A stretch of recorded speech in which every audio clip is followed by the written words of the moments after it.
नमस्कार दोस्तों, हाल ही में 22 जनवरी को अयोध्या में राम मंदिर की इनॉग्रेशन करी गई, जहां प्राण प्रतिष्ठा हुई। प्राण का मतलब है जीवन या लाइफ, प्रतिष्ठा का मतलब है एस्टैब्लिशमेंट या स्थापना।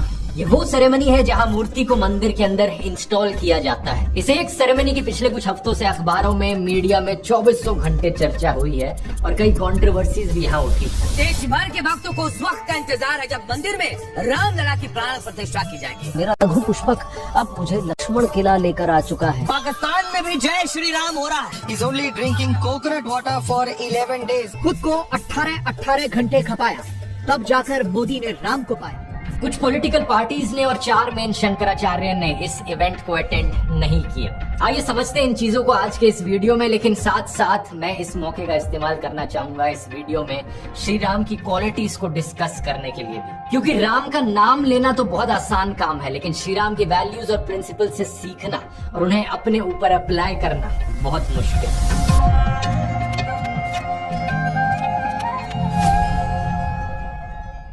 इससे पहले रामायण के ऊपर 2 वीडियोस में ऑलरेडी बना चुका हूं। पहले वाले में मैंने बात करी थी कि कैसे कुछ लोग रावण को जस्टिफाई करने की कोशिश करते हैं, और दूसरे में मैंने बात करी थी कि राम के ऊपर जो एलिगेशंस लगाई जाती हैं कुछ लोगों के द्वारा कि कैसे उन्होंने शूद्र शंभुक को मारा था, कैसे उन्होंने सीता जी को छोड़ दिया था। बहुत सा एविडेंस मैंने प्रेजेंट किया था कि कैसे जो उत्तर कांड है वो रामायण में एक प्रक्षिप्त है, यानी एक लेटर एडिशन है। साथ ही साथ उस वीडियो में मैंने रामायण की हिस्ट्री के बारे में बात करी थी। क्या रामायण सच्ची कहानी पर आधारित है या सिर्फ ये एक लिटरेरी वर्क है? दोनों वीडियोस का लिंक नीचे डिस्क्रिप्शन में मिल जाएगा अगर आपने नहीं देखे हैं तो। इसी कॉन्टेक्स्ट में आज के वीडियो में मैं श्री राम की क्वालिटीज के बारे में आपको बताना चाहूंगा, कैसे आपकी जिंदगी बदल सकती है। और इससे फर्क नहीं पड़ता चाहे आप हिंदू हो, मुस्लिम हो, सिख, क्रिश्चियन, बुद्धिस्ट, जैन, पारसी या एथिस्ट ही क्यों ना हो। और हमेशा की तरह मैं ओरिजिनल वाल्मीकि रामायण के सोर्सेज भी कोट करूंगा, लेकिन उस पर जाने से पहले हम इस इवेंट की बात करते हैं। कौन इस इनॉग्रेशन सेरेमनी में गया, कौन नहीं गया और क्यों नहीं गया। बीजेपी के सीनियर लीडर्स LK आडवाणी और मुरली मनोहर जोशी ये 1990 से ही राम मंदिर एजुटेशन मूवमेंट के सबसे बड़े लीडर्स रहे थे।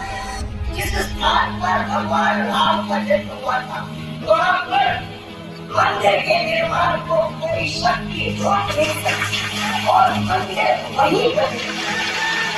लेकिन इस प्राण प्रतिष्ठा में ये नहीं आए। राम टेम्पल ट्रस्ट के जनरल सेक्रेटरी ने रिपोर्टर्स को बताया, इनकी एज को कंसिडर करते हुए, इनकी उम्र को देखते हुए इन्हें कहा गया कि ये ना आए इस इनॉग्रेशन में। लेकिन दूसरी तरफ बॉलीवुड सेलिब्रिटीज कटरीना कैफ, रोहित शेट्टी, रणबीर कपूर, आलिया भट्ट, इन सबको स्पेशल इन्विटेशन दिया गया।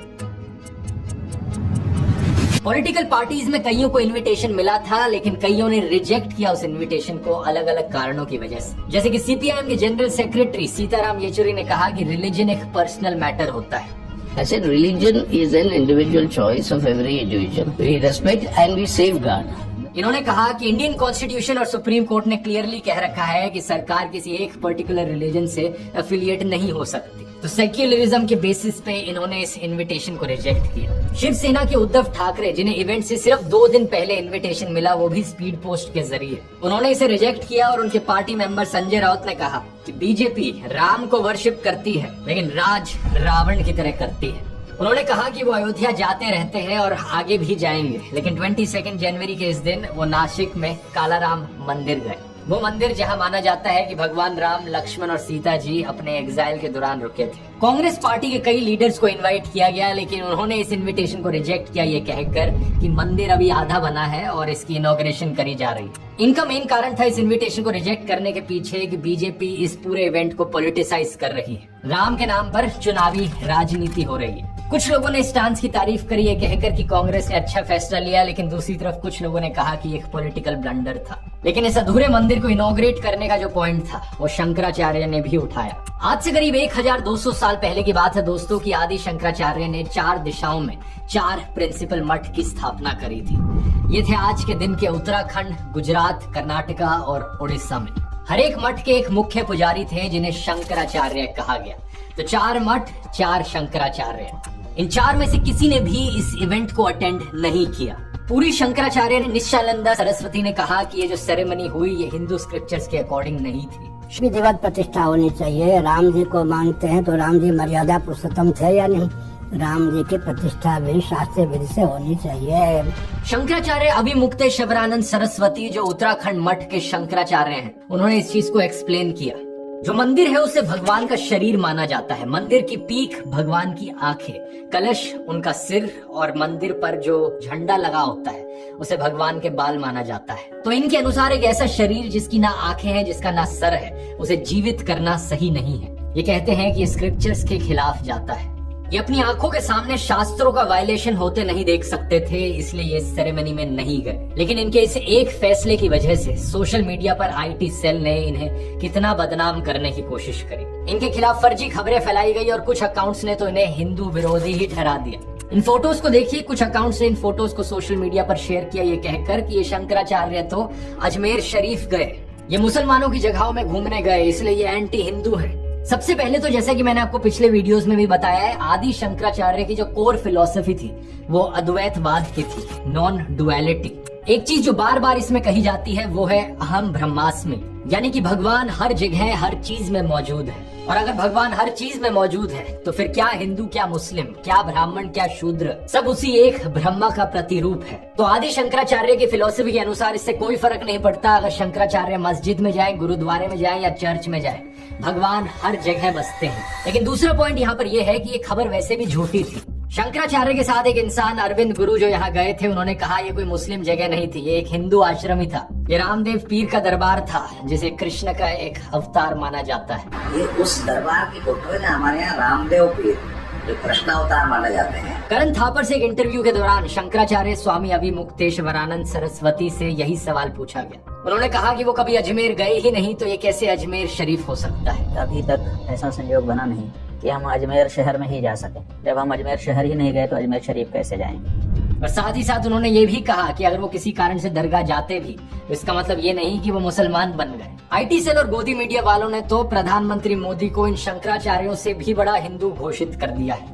कुछ तो उन्हें विष्णु का अवतार भी कहते हैं, लेकिन प्रधानमंत्री मोदी भी तो दरगाह गए हैं, क्या वो मुसलमान बन गए करके। एक दूसरी फर्जी खबर फैलाई गई इन शंकराचार्य को बदनाम करने के लिए कि इन्होंने 5 लाख रुपए लिए थे इस इनॉग्रेशन के इन्विटेशन को रिजेक्ट करने के लिए। इस खबर में ना कोई सर था, ना कोई पैर, ना कोई सबूत। टटार हो, इसका मतलब ये थोड़े है कि आप कुछ भी छाप दोगे। 5 लाख रुपया लेकर के तृप्त हो गए, ऐसा शब्द आपके अपने शंकराचार्य के लिए छापते हो आप। और जब आपसे पूछता है शंकराचार्य तो आप उसका स्पष्टीकरण नहीं दे पाते हो। कहाँ से पता चला कि 5 लाख रुपया किसने दिया, कहाँ दिया, कब दिया, बताओ ना। इस बात को देखकर शंकराचार्य खुद हैरान थे। आखिर ऐसी फर्जी खबर बिना कोई सबूत के क्यों चलाएगा शंकराचार्य को बदनाम करने के लिए। इससे एक चीज साफ पता चलती है दोस्तों कि आज के इस दौर में अगर आप बीजेपी या प्रधानमंत्री मोदी के द्वारा लिए गए किसी भी फैसले से असहमत हो और अपनी राय पब्लिक के सामने बोल देते हो तो आपको बदनाम करने में, आपको गालियां देने में कोई कसर नहीं छोड़ी जाएगी। कौन हिंदू है, कौन एंटी हिंदू, इसके सर्टिफिकेट्स बांटने के लिए नमूनों की पूरी फौज खड़ी है।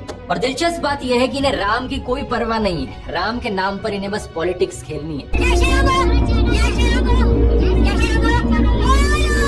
राम के उसूलों के बारे में इनसे कुछ पूछ लो तो इनके पास कोई जानकारी नहीं होगी। लिंग्विस्ट्स और हिस्टोरियंस अक्सर बड़े बड़े राजाओं के नाम के पहले ग्रेट का सफिक्स लगाते हैं क्योंकि उन्होंने कोई बड़ी टेरिटरी को कॉन्कर किया। जैसे कि अलेक्जेंडर राजा को अलेक्जेंडर द ग्रेट कहा जाता है और हम इसे बिना सोचे समझे एक्सेप्ट भी कर लेते हैं। असलियत लेकिन यहाँ पर यह है कि अलेक्जेंडर एक बहुत ही ब्लड थर्स्टी, शॉर्ट टेम्पर्ड, पियक्कड़, ईगोमैनियक, रूथलेस राजा था जिसने लाखों लोगों को मारा था। कई बारी पूरी की पूरी ट्राइब्स को ही खत्म कर दिया था एक ही बारी में। लेकिन इसके कॉन्ट्रास्ट में है रामायण में श्री राम की कहानी। जब राम राजा बनने वाले थे पूरी अयोध्या नगरी में खुशी की लहर थी, लेकिन राम की सौतेली माँ कैकेयी ने डिमांड रख दी कि राम की बजाय उनके पुत्र भरत राजा होंगे और राम को 14 साल के लिए जंगल में वनवास के लिए जाना होगा। ये सुनकर श्री राम का क्या रिएक्शन था? अयोध्या कांड चैप्टर 18 श्लोक 41, इतीव तस्या पुरुषरम वदन्त्याम न चैव राम प्रविशेष शोकम।